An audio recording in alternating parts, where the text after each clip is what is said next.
Joining me is Matthew Harrison. He's an accomplished actor, director, lecturer, vocal audition coach, and teacher. And he's here today to talk about the upcoming live virtual event, the Peka Project. Welcome, Matthew. Thank you so much. Thank you. Yeah, so tell us about the project. It's coming up on February the 12th, correct? Yeah, this Saturday at 2 p.m. PST, 5 p.m. EST. Well, that'll be our entire interview. I can start talking about the Peka Project is I'll start just with it, but when we get back to that in a second. But it's a working farm, home, school sort of place to free range children and grow them up between 6 and 18 years old in Lesotho. And it's the children who are left unadopted, abandoned, neglected, and who are falling into the foster care system there, which is broken. So we've purchased this farm land, and we've been going through certain steps. So we've fenced it, we've created a borehole well and a water tank, and next is electricity. And then, so this is the big phase, is the next big step. We'll come back to all of that in a second, but to the event is, I sat there with the daunting task of going, okay, I need to raise $100,000 that for this next phase. How do I start publicizing this? And my other passion, that's a huge passion of mine, but obviously my big passion in life is acting and teaching acting. And I, as an acting teacher, have for 25 years almost now been teaching scenes from John Patrick Shanley.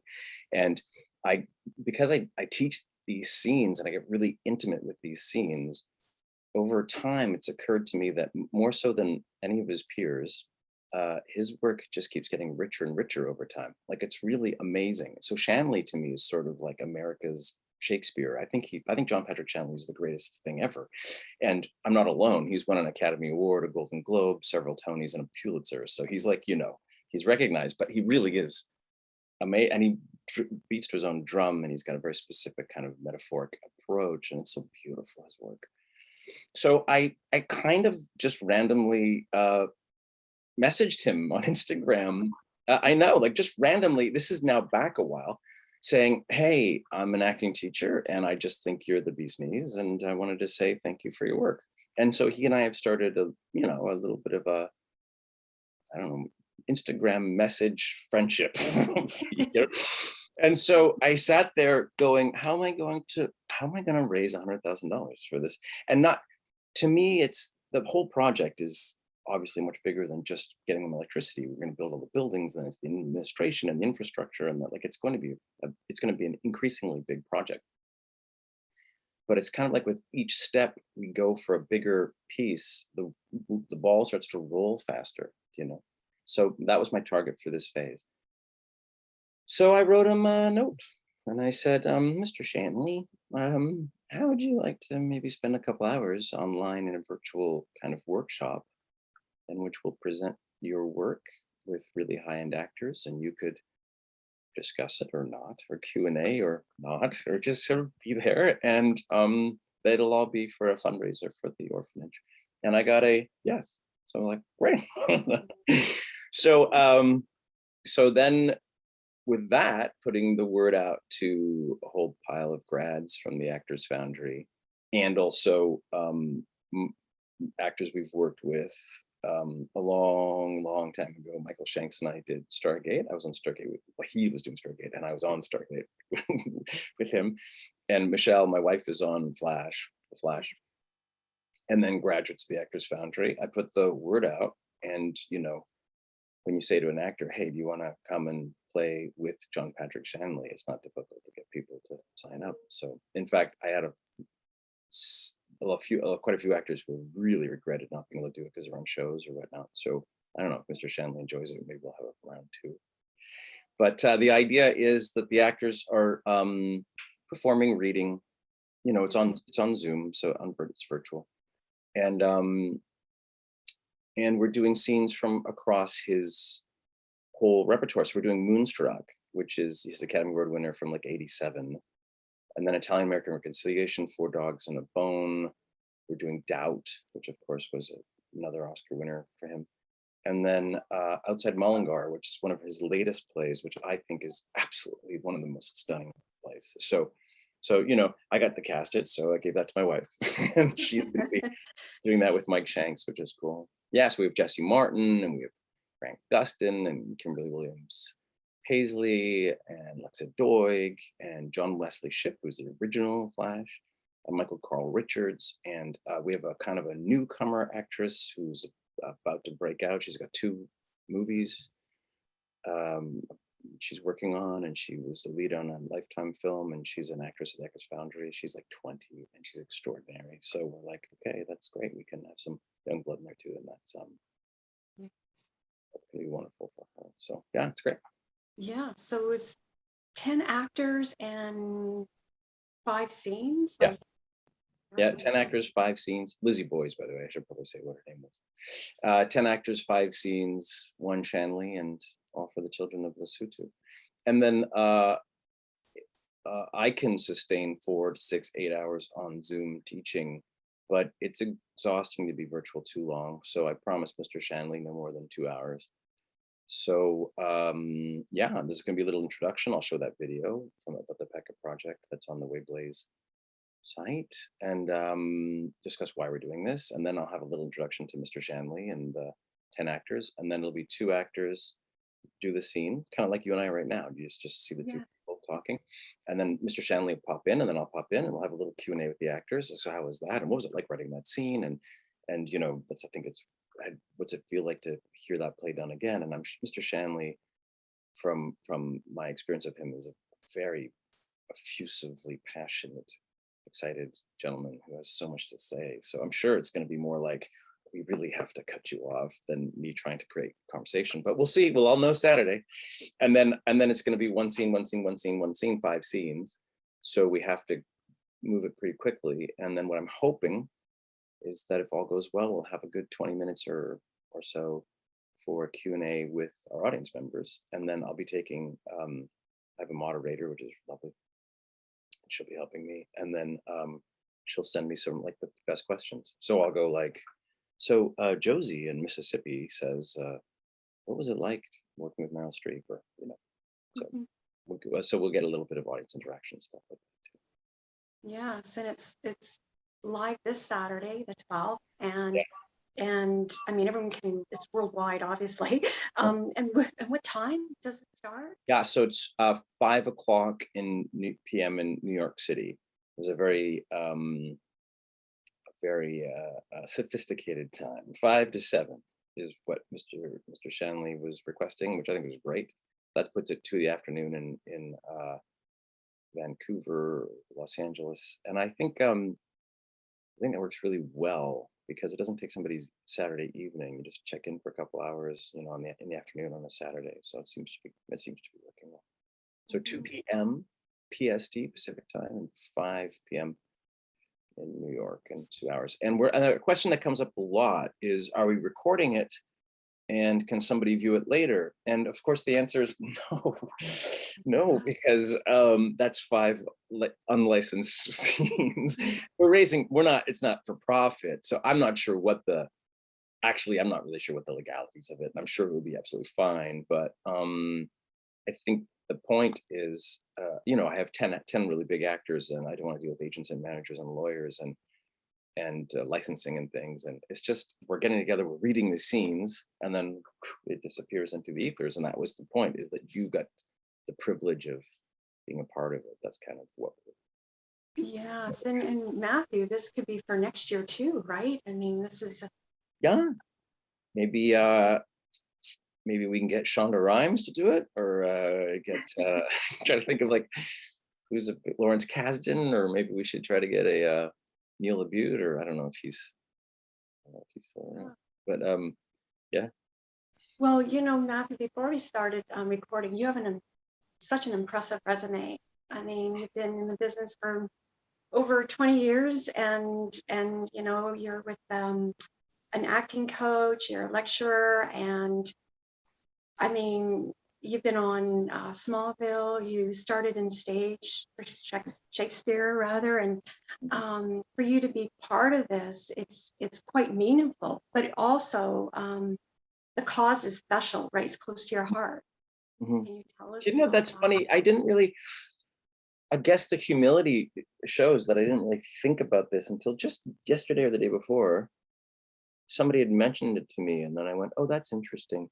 When not everyone, but when I started out as a young actor, I was really passionate about acting in New York, and but I was also very much intertwined with my ego and making it and having people applaud me and feeling and filling in those gaps and those holes that I didn't have from my childhood, which I think is natural. And so there was a lot of that self aggrandization, which also I think created for a desperation, which is not something which is distasteful in an actor.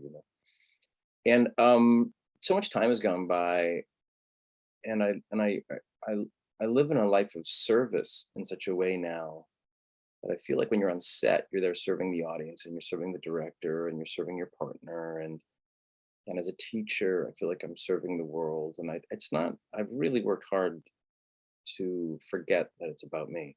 And it was only which there's an irony to this whole talk. So I'm talking about myself. But anyway, the idea is that somebody just said it yesterday. They said, "Isn't it great that you've worked so hard over the years as a teacher and an actor to be able to be somebody that can reach out to Mr. Shanley and then have access to all these great actors so that you can then go do something for children?" And I went, well, maybe that's why I've been doing, like, I thought maybe that's what I've been doing this whole thing for all these years, is that it's that you get yourself to a stature not for the self, but so that you can serve the other. Anyway, just thinking. But it's kind of but to dumb that down, it's cool. Like, it's really cool I mean, I did Shanley on stage in New York, and I've been teaching. I think Danny in the Deep Blue Sea was probably one of the first scenes I ever taught. And then here I am. I'm going to be able to sit with him, and the posters are really. It's very difficult for a guy who tries to keep his ego in check. It's like John Patrick Shanley and Matthew Harrison, and I'm kind of like, Academy Award Pulitzer Prize winner and the teacher. No, it's good. It's great, but it's funny. But it's lovely that it's not about. It's so much about. It's actually about one little boy, in fact, which is. I was in Lesotho, and I was at the Beautiful Gate Orphanage, and I was meeting for the first time my son, my second son. Oh, now I'm gonna get verklempt. And it was this this incredible reunion, and connection, and becoming a daddy. And there was this little boy. My boy is charming and vibrant and magnificent and funny. He's so funny and curious and wildly intelligent, and he's just this extraordinary little being. And equal to him and all those things was this other little boy. I won't name their names because I don't think that's for me to say, but this little boy hit me so hard. He was so gentle, and he was looking at me with these big eyes, and they were all crawling on top of me, all the children. And I thought, wow, this kid's got this dynamism. He could be, prime minister of his country, or CEO of a corporation, or he could be a amazing social worker or counselor, and a lovely father and a great husband, or and he could be a community leader. He's just there's just so much going on with this kid, so lovely. And then he's the exact same age as my son. And then I go, so my son has been adopted, and we're the ones who are grateful, and we're the ones who are lucky. We're so lucky to have him in our lives, which is wonderful. If he had not been, and like this little boy has not been connected to a family, what happens? That was like a really obvious question to me. And when you look around the orphanage, you go, there's no child over 6 years old in this whole orphanage. And it's because they're not mandated by the government to have children over 6. And so, and then the numbers are you know, awkward, like really awkward. There's our video we say 200,000. It's actually depending on how you think about the definition, but sometimes the estimate is 370,000. I've seen 300,000. I've seen, but at least 200,000. So I thought we'd go conservative with our number. That's the number of orphans in Lesotho. And people ask why, and it's because the country's 1 in 4 HIV, and 60% live profoundly below the poverty line. And it's a beautiful country with phenomenal people, but with outrageous poverty. And so the foster system is broken there, like really broken. So in Canada, you have 45. We have, what do we have? 35 million people, something like Yeah. that. There's 42,000 orphans in Canada today. I looked it up a little while ago. In Canada, to 35 million people. In Lesotho, you have 200,000 to 300,000 orphans for 1.9 million people. Like the stats are out of control. So it's a country of children, homeless children. And so you go, so what's going to happen to this little boy who remains like he has not been repatriated to his family or reconnected to family or been found a home in Lesotho or been adopted internationally? And then the answer is he goes to the foster system, and then you find out that Lesotho is one of the major providers of child labor, human trafficking, which includes sex trafficking in the world. And you start going, oh my gosh, this kid who he could be everywhere from Secretary General of the UN to just a really great guy who owns a laundry mat, but he's a stunning little guy. He's like not being given a chance, you know? And so that's where the Peka Project came in. How did we get into this service?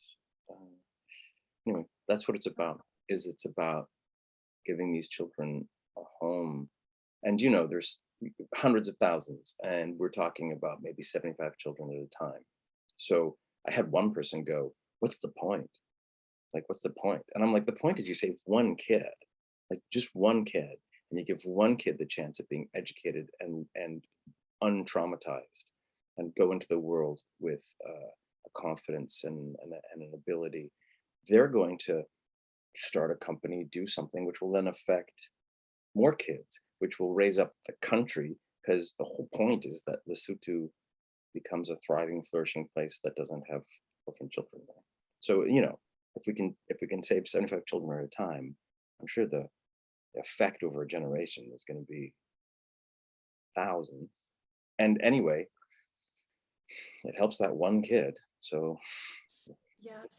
at least one kid Yeah, to have a life. absolutely. And how can people get involved? Well, the first thing is in several ways. It's a great question. It seems like an obvious question, but it's actually a really great question. Number one, the obvious way is to go to www.wayblaze, here comes my actor voice, .com/Peka Project, and come see Mr. Shanley, or a lot of people I think are just getting on and donating. Wayblaze is a crowdfunding site that I had never had any contact with or heard of, and they, through Rotary International, approached us, and they've been unbelievable. They've just opened the door. They've done everything. So it's great, and it made so much sense to raise the funds of the event through crowdfunding, because then you're allowing people to give more than what the ticket price is. And also some people are like, I can't make it, but here's $500. We're just really happy to be part of this, So yeah, we really need to get once we have the electric grid, water, then the fence, and we have a guard shack that we've already built, and we hire a guard because it's Africa and things walk away. Just have them secure. Then that's not, that's true for North America. That's true for everywhere. The only place that's not true for is Bowen Island. You need a fence and a guard, no matter where you are. It doesn't matter if it's Africa or wherever Canada is. Yeah. Or Manitoba. Sorry, Manitoba. Once we have all those, then we have the building materials to actually start building, and then it becomes really specific, raising money for this and for that and for this, for that. So So there's that. The i- if people are not in the position to donate money, it'd be great to just promote the project, send the Wayblaze account around. And now, way over and above this event, um, this is an ongoing project. So to contact, there's Rotary Bowen Island. There's a page, Rotary Bowen Island's. Oh well, Rotary Bowen Island, and if you Google Yeah. it, there's a website and there's a whole page devoted to the Peka Project, but also at beautifulgate.org is a whole page devoted to the Peka Project. So there's different ways in.